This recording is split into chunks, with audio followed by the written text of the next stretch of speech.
Alright, listen up. Success isn't given, it's earned. On the track, on the field, in the gym. So Mike usually sends me my program for my training, but today I'm gonna do my own thing.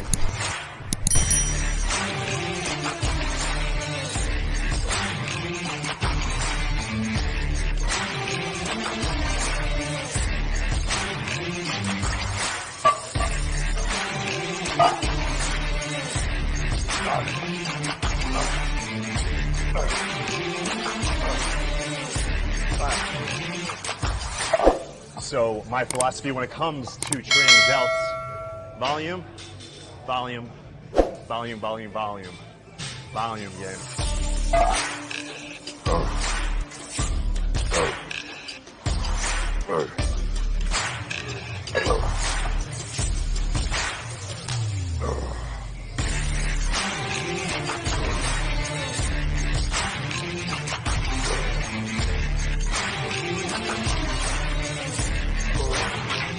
Important to push yourself even when you don't have training partners.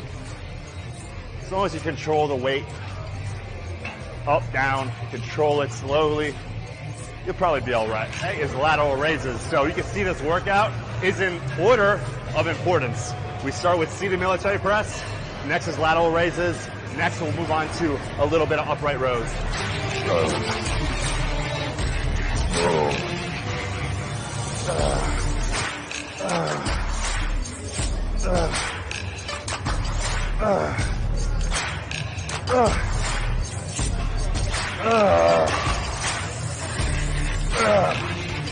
You notice what I'm doing? I'm pausing, retracting my shoulder blades, and lifting.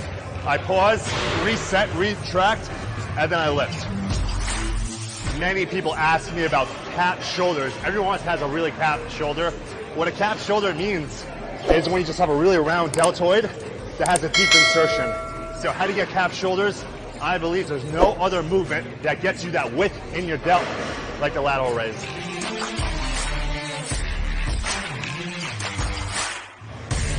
Another way that we're gonna mold and help create that rounded cannonball 3D look is standing upright rows using a barbell.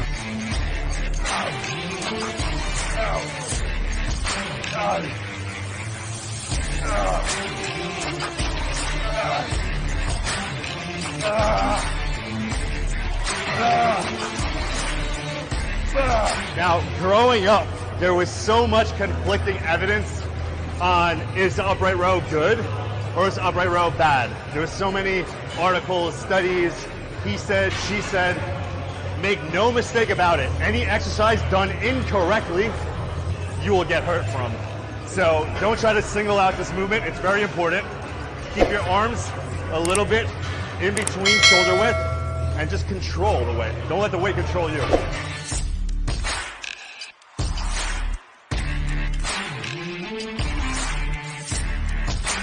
When you're in a gym, guys, never be afraid to be that guy. Because sometimes that guy gets the gains. And what I mean by that guy is the guy that picks up 2 or 3 machines at a time. We're going to do that right now. So we're going to do a tri-set. A tri-set means 3 exercises, superset, no rest in between. We're going to start off with the seated press facing the pad. We go rear delts and finish up with front delts. 45-second rest. Do it again and again.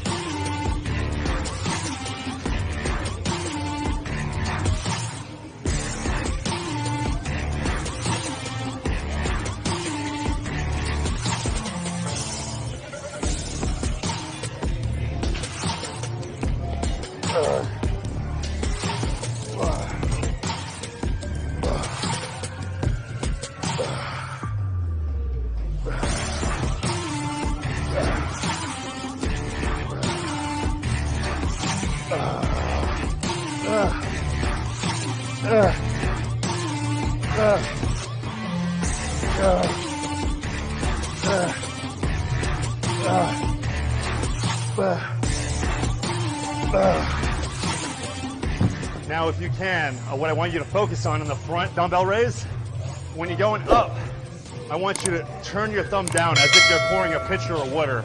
So what that does is it puts more contraction on the front delt. So you're neutral, then you start turning your thumb inwards and then back down.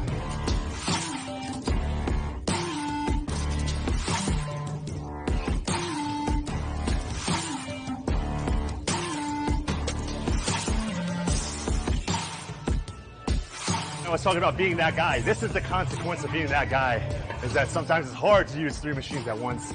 But this is when you gotta be quick on your feet and improvise. So this is what we're gonna do. So we're just going to dumbbells and we're gonna do some reverse flies bent over.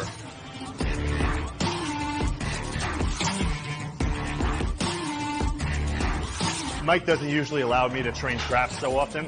We do a lot of indirect trap movement when we're doing our deadlifts, upright rows, things of that nature. But when I'm alone, I kind of like to target my traps a little more. So if you're looking to train your traps, you can either do it on back day or shoulder day. In my instance, I'm doing it on shoulder day.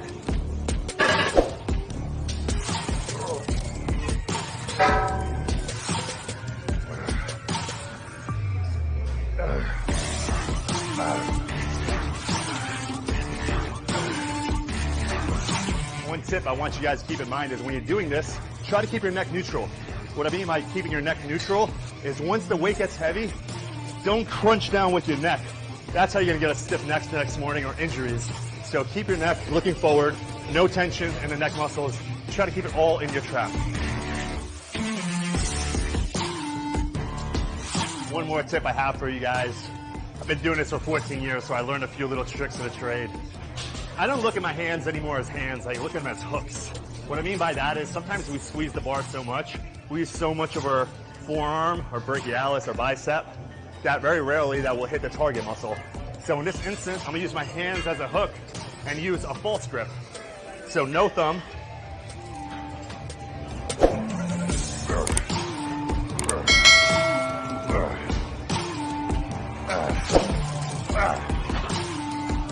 It's a little dangerous, but you get more contraction in your trap that way.